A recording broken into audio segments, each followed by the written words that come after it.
Good afternoon, everybody. Hurricane Helene is now just a smidge away from being a major hurricane, Category 3. I think in the last update we got, we were just about there, and it's tracking through the Gulf of Mexico. Landfall is expected this evening along Florida's Big Bend. This storm has a large, expansive wind field. We've been talking about that. We'll see a progressive increase of wind speeds throughout the afternoon, with the peak starting early this evening and going through midnight, and then a gradual wind down through sunrise on Friday. There could be isolated storm surge of up to 3 feet along the St. Johns River, in particular the San Marco, downtown riverfront, Hogan's Creek, Southampton, Riverside, Ortega, and Ribault areas. High river levels will peak from 6 to 8 p.m. this evening and from 6 to 8 a.m. on Friday. So those same trouble spots that we always have, we need to watch throughout the remainder of those times. For our beaches community, we are also under a coastal flood warning with up to 3 feet of surge expected. We ask you to please stay out of dangerous waters. This is not the time to be in the surf, and we will not have lifeguards out there. So please stay out of the waters at the beach. Our tornado risk continues throughout the day and this evening, with those outer bands continuing to come in the area. And we are expected to enter a tornado watch this afternoon, which means that we all need to stay alert for potential tornado warnings. If a warning is issued, you need to find a safe room within your house, wherever you are, that has interior walls where you can go and take shelter.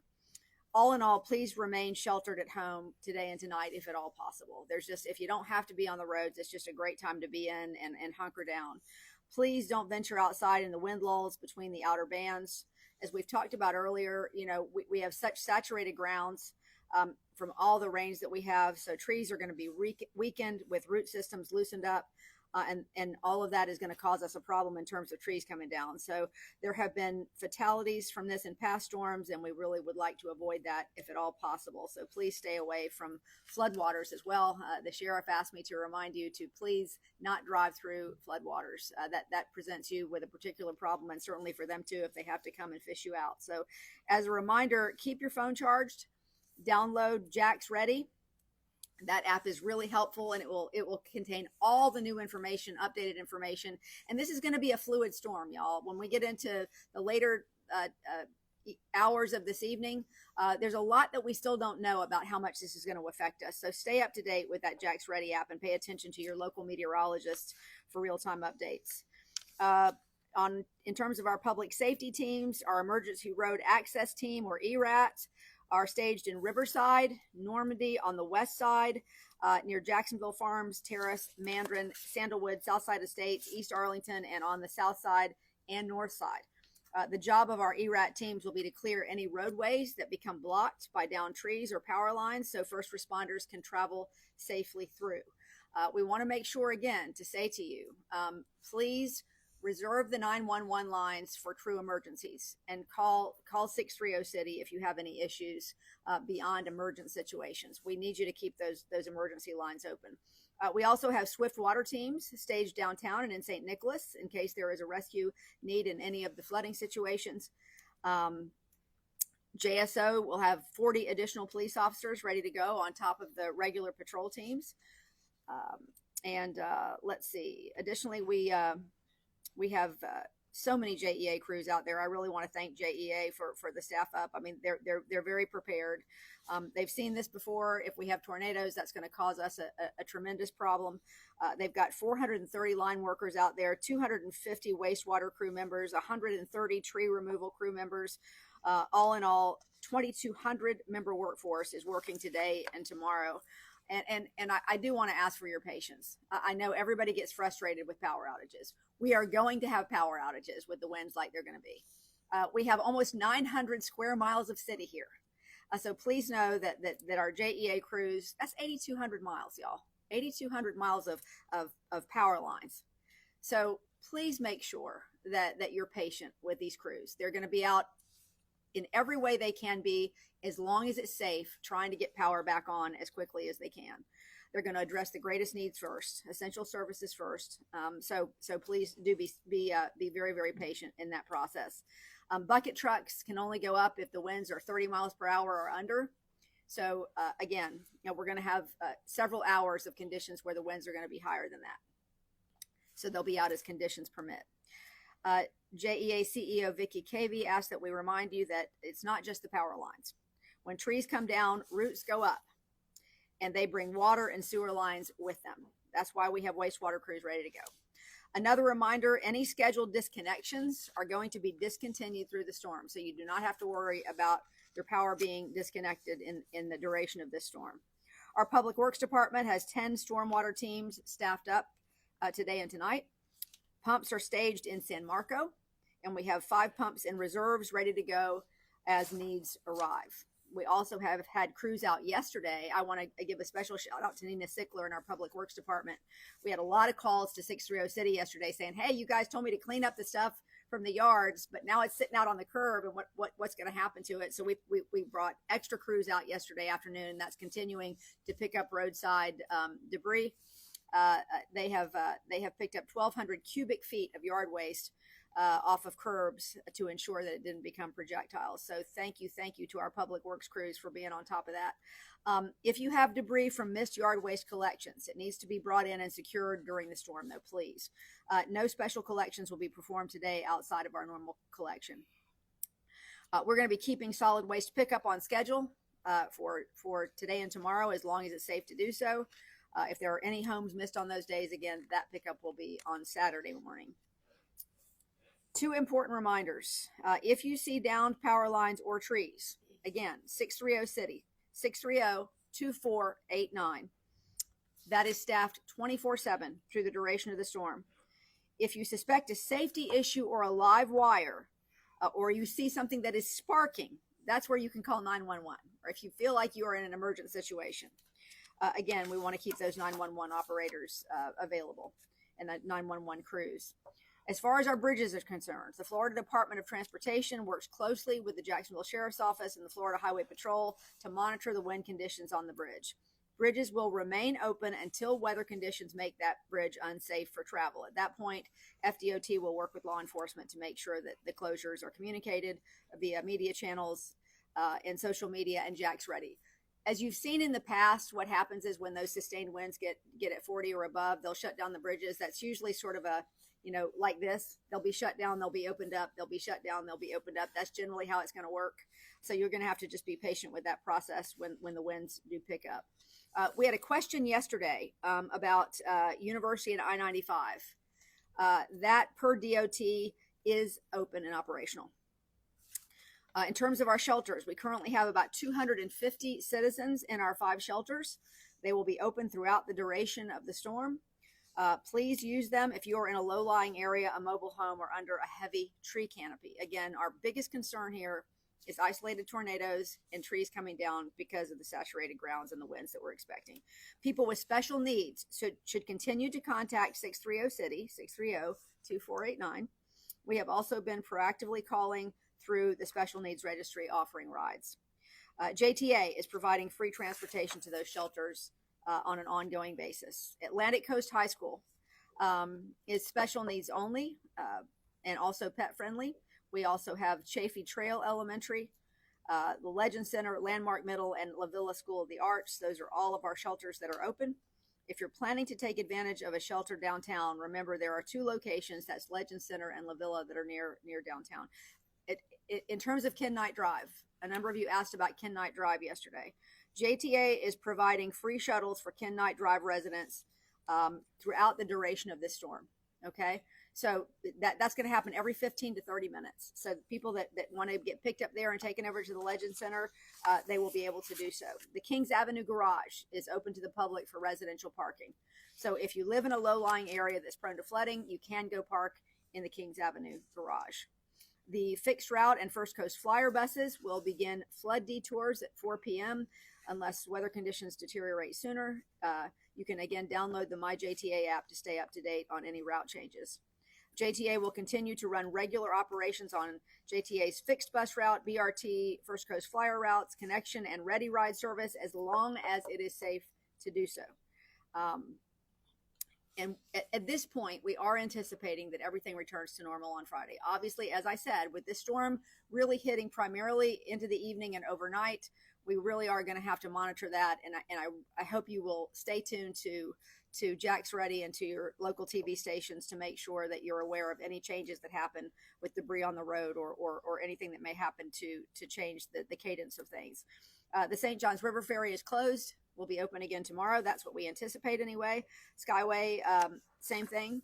It's closed and hopefully will be open when it's safe to be open tomorrow.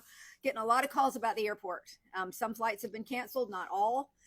You're going to have to contact your particular airline. We heard from the airport this morning that if all airlines decide to shut down operations, you cannot think of the airport as a shelter. So they will clear the airport if all airlines cease operations. So please keep up to date with your flights and find out if in fact they are canceled or they are operational. Let's see, anything else that I did not mention? JaxReady. I think we've talked about that plenty. I'm going to go ahead and invite Angie and Yeti from the National Weather Service to come up and tell us the latest on the storm, and then I'll come back for questions afterwards. Okay. Hey, good afternoon, Angie and Yeti, National Weather Service. As of 11 a.m., potent Hurricane Helene was just under major strength, Category 3 strength. The maximum winds were between 105 and 109 miles an hour. Category 3 is sustained 110. So we're right on the cusp. The forecast is still holding that Helene will continue to intensify as the system continues a northeast track towards the Florida Big Bend through the course of the day. And we are still anticipating for our family, friends, and communities that are west of the I-75 corridor, very devastating impacts. Locally, what does this mean? What we've been messaging is the wind field extent from the system is significant. In fact, all but 3 counties in Florida this afternoon are under either tropical storm or hurricane warnings. The entire state of Georgia and the entire state of South Carolina as well are underneath those wind, tropical storm, and hurricane warnings. That gives you an idea of the scope of the extent of anticipated wind impacts to the communities. For us here on the First Coast, we are going to continue to see deteriorating conditions as we go through the course of the day. We already have outer rain bands working their way up from the south. We've had tornado warnings in effect. We are underneath a tornado watch. That goes until 10 o'clock tonight. A watch is a heads up saying, hey, be aware for possible warnings. If you are under a tornado warning, you'll be alerted by your cell phone, other emergency alert notification systems. If you go underneath a tornado warning, we want you to get to your safe room inside your shelter, okay? Get to your safe place in your already place where you're hunkering down, okay? If a tornado warning is issued. As we continue through the course of the day, these bands of brisk, heavy rainfall and the tornado threat will continue. Our peak of the wind event for our local area is expected to be generally after 5 o'clock this afternoon through midnight tonight. That's when our strongest winds and wind gusts are expected. Again, those stronger wind speeds are going to be really focused on the coast, the riverfront, exposed open spaces, open areas. But certainly with that duration of wind for several hours and the saturated grounds that we've had recently, we are expecting tree damage, power line damage, as well as some structural damage. In terms of the storm surge, we are anticipating some storm surge inundation of generally 3 feet as we get into the evening high tide. Especially the more vulnerable communities will be those that are along the riverfront, and specifically talking areas that are north of the Buckman Bridge to downtown Jacksonville. This evening's high tide cycle, which is going to occur between 6 p.m. and 9 p.m., that's where we're going to get that southerly wind push across the river as well. So high tide with that southerly wind push, inundation of around 3 feet. We could see some areas that get around 4 feet of inundation. So it's not just this evening's high tide that we want to call attention to as well. Tomorrow morning's high tide cycle between 6 a.m. and 9 a.m. will also bring elevated storm surge inundation to the same vulnerable areas. So just to recap, those specific communities I'm talking about, we're going to start over at Pirates Cove and work our way up to Riverside areas, St. Vincent's, Hogan's Creek, areas right near the Main Street Bridge, and then also San Marco. San Marco is a very vulnerable community, so we really want to call attention to that. And there's also some locations on the Ribault River as well that will be vulnerable to that storm surge. The dune structure on the coast, yes, we're going to have water rise and storm surge, but the dune structure will hold and really limit the storm surge risk to our coastal communities. Want to remind folks that as we have these waves of bands of rainfall coming across us, please do not go outside in what we call lulls. You'll get one band that comes across with heavy rainfall, and then the wind will subside a little bit. It is so dangerous to venture outside even between those lulls because of the wind stress that's happened on the trees. It's not going to take a really strong wind gust to possibly cause one of those to go down. So please remain hunkered down today and tonight as we feel the impacts of Hurricane Helene. Thank you, Angie.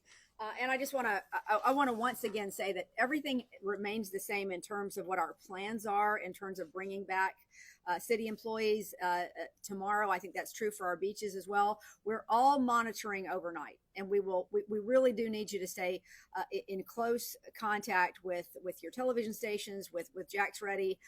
Make sure that you're monitoring, because if this should become a scenario where we have more tornadoes, or if we have more trees down, or there's impacts to the roads, we're going to be communicating that if we need to change that up. As of right now, we are planning on having everybody back and having a bright, sunny day at some point on Friday. That's the hope. So I'll open it up to any questions you have, and we will go from there. Yes. Yes. You mentioned that JDA has restrictions on wind gusts for their bucket trucks. Are there any restrictions to JSO and JFRD in terms of 911 emergency services based on wind speed or other conditions? Not that I have heard of. Do you want to address that? Yeah, it's. I think it's the same for both of our agencies. When they get above the 45-mile-an-hour range, especially with JFRD and the larger vehicles that we have to start then taking a look at whether it's safe to put them on the roads or not. So that's why we encourage everybody to do what the mayor's been suggesting and hunker down during this time, so that we don't have to put those folks out and put not only the first responders in danger to make rescues.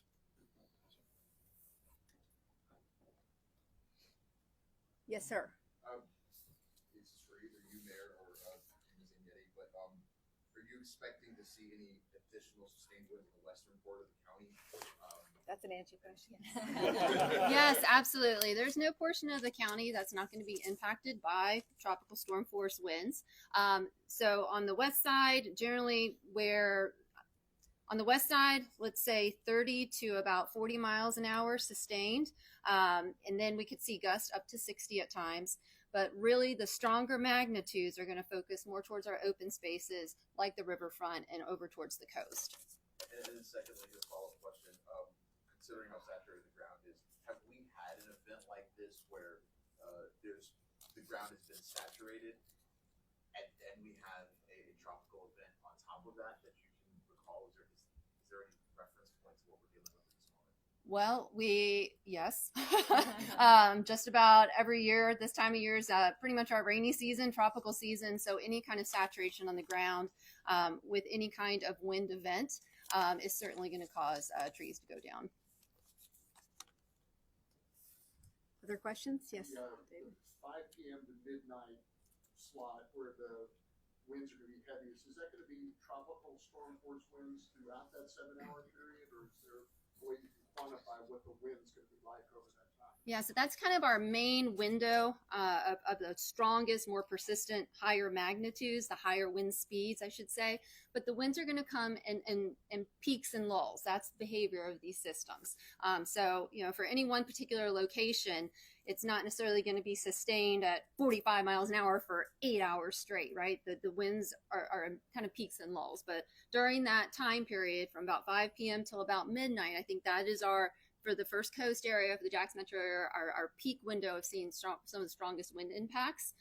But just to back up a little bit, even though that's our peak window for the stronger magnitudes, we're going to have building gusts through the course of the day. So I don't want folks to think that, okay, well, the peak is not until 5 p.m. That's not what we want to message. We want to say, hey, we need to be hunkered down, because as we go through 5 p.m., the wind speeds are going to be progressively increasing with the rain squalls and that continued tornado threat.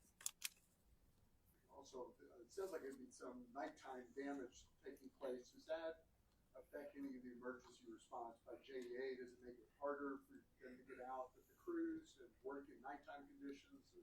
Well, that listen, a factor for any of the other crews out there? there's good and bad to that, David. You know, I mean, the fact that it is nighttime means hopefully most people are home and off the road, so that can create less complications for our crews. But certainly because they're having to work in the dark, that's why we're really asking everybody to please, if you don't have to be out, stay home, because we would prefer not to have any more complications. It's always harder to work in the dark, right? But if folks will please just stay home and monitor from the house, I think that will make their jobs a lot easier. As far as JEA, does that make it harder for JEA to get out and work in nighttime conditions? Do you have to wait really to daylight to get in here and make those repairs to down power lines when you're able to because the wind subsided? Thank you so much for the question, first of all. Our men and women work through the night, around the clock, as long as conditions are safe, David. We will be out there. We work at night all the time. Mayor Deegan makes an excellent point. We don't want traffic going around them, swerving or anything. A reminder, we brought in a lot of outside contract crews as well to help us, 54 additional crews, and our water and wastewater folks will be out there as well. So we are prepared to work around the clock. Our work starts tonight. To follow up on David's question about, so there obviously are parts of town where power lines are below ground, where power lines are above ground. In terms of power outages, what is typically what JEA sees in events like this? Is it the areas where power lines are above ground, or are people who also have their power provided below ground also susceptible to losing power during an event like this? Thank you. Above ground lines are always more susceptible. The biggest problem we're going to have is fallen trees. And when trees go down, as Mayor Deegan says, power lines go down, water and wastewater lines come up. So you're definitely more vulnerable with overhead lines. Some underground could have some faults. Most of the time that's due to rain and some cabinets that are above ground. But we are very prepared. The areas with those oak trees, with those beautiful canopies and those low root systems are vulnerable. Other questions? One question for Angie, maybe. Day by day, the forecast has gotten more catastrophic for that area of the Big Bend area. Our local forecaster doesn't seem to have gotten worse day by day. Is there a reason why, even though it's causing so much more damage there in that part of Florida, it doesn't seem to have really ramped up the forecast here locally? I want to take a step back first and identify that since the beginning part of the week, rapid intensification to major hurricane strength has been advertised for the Florida Panhandle. That potential has been messaged heavily. In terms of catastrophic, I do want to clarify that the catastrophic impacts expected from Helene, that life-threatening storm surge and the devastation of those major hurricane strength winds, are really going to be focused for those communities that are west of I-75 towards the Tallahassee area and obviously southward towards the coast. Locally, our message has continued to have been to prepare for tropical storm conditions. We've been messaging that, I believe, through the entire week. Our forecast that we've been preparing for honestly has not really varied that much. We haven't taken into account the systems, these little wiggles and wobbles that they do, a little bit to the west, a little bit to the east. That is accounted for in our preparation and forecast considerations as we're ramping up to respond the best we can across the city to such events.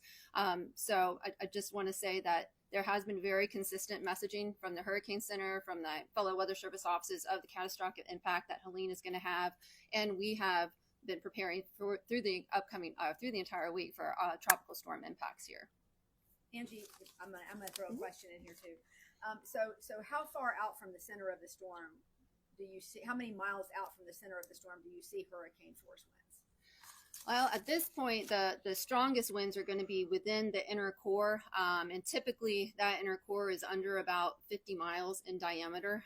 But we're going to have to see, that can vary, where the storm actually makes landfall on where that diameter sets up. But typically, once the system makes landfall, the inner core will begin to contract or shrink. But given how fast Helene's moving, those strong hurricane force winds can push very far inland. In fact, the latest forecast from the Hurricane Center has hurricane conditions reaching into southwest Georgia. Away from the Jacksonville metro area, we are not expecting hurricane force winds here, but we still need to ready ourselves for those wind impacts from tropical storm conditions. Anybody else? Okay, I think this is probably going to be our last update unless we get a surprise from this office, because we want to make sure that all of our crews not only are in position, but also making sure that everybody here has an opportunity to be home safe if they need to be. So you won't be getting another update from here today. We will obviously continue to share information. And I would ask you just to continue to keep the folks in the Big Bend in your thoughts and prayers. A major hurricane is no joke, and I hope everybody in this room, for all the wonderful work that is done here, can recognize how very fortunate we have been here in Jacksonville. I had somebody ask me yesterday, well, we've had several hurricanes move through here, and I said, you know what? Not really.